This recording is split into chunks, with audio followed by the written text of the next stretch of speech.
gentlemen, welcome once again to the Word of the Day podcast, where useful words are pleasantly explained. I'm your host, Jamie Silva, and today's useful word is Philistine. Now, there is an adjective form of Philistine, but we're going to focus on the noun form in today's episode. So Philistine refers to someone who does not appreciate culture or the arts, and they might even be actively opposed to them. The other online or official definition of Philistine is, quote, a person who is hostile or indifferent to culture and the arts, or who has no understanding of them, unquote. So that's pretty close. And note the two possibilities here.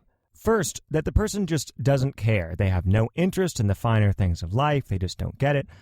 Or the second possibility, that they openly and proudly oppose culture/the arts. They sneer at them. They probably go around smashing fancy vases or maybe even attending symphonies just to yell at the orchestra, that sort of thing.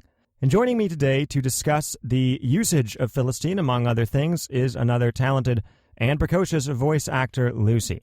Lucy, thank you for being here. Thank you very much for having me here today, Jamie. This word is an insult, and therefore you should know how to use it. Perhaps like this. If you're into something that could be even loosely described as art or something culture-ish, and someone else says they're actually not a big fan, rather than say, oh, to each their own, I get it, you can call them a Philistine.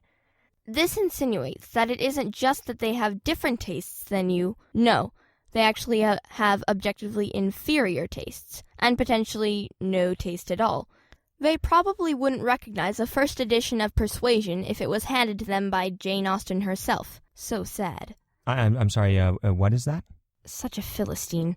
Great. Now, contrary to my earlier belief, this word is not drawn from a description of the ancient people known as the Philistines as a way to describe them as boorish and backwards types. Instead, it was coined in a boring sort of way by a collection of 17th century German intellectuals who needed something snooty to say about small town dwellers. This is a little less exciting, but word origins sometimes are. Let's hit a couple of examples of how to use Philistine in everyday conversation. Example number 1.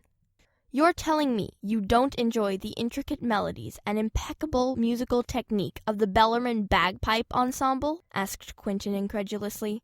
We have a dozen bagpipes, plus a tambourine, all united in seamless strident harmony. You are such a Philistine. Example number 2. Every time Vince tried to explain the difference between the Golden Globes and the Oscars to his skeptical teenage cousins, he felt sure he was dwelling among Philistines. Example number 3.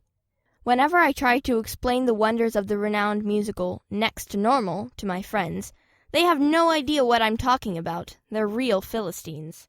Okay, so that'll do it for the examples. And now it's time for another edition of the ever-popular segment, Not in Stock, in which we discuss products that we unfortunately don't have in stock right now at the Word of the Day online store, which you can access at wotdpodcast.com/merchandise. Lucy, could you introduce us to today's product? Sure. Today's product is the Philistine Bugle. This shiny bugle has a clear, bright sound, and it can only be heard by those who lack an appreciation for the arts, for culture, for sophistication, in a word, Philistines. What you can do with this bugle is you can take it into an open area, make some noise, and see who asks you to stop that awful racket. Those people you see are Philistines. That's right, and I actually have, and this is very exciting, a prototype of the Philistine Bugle right here, and Lucy will now play you a sample so you know what it sounds like and you can test its effectiveness for yourself. Lucy, take it away. Well, that was just absolutely lovely. Can I have a try? Sure. Thank you, Lucy. Okay, I'm now holding the very real and actually kind of heavy Philistine Bugle in my hands right now. Ready?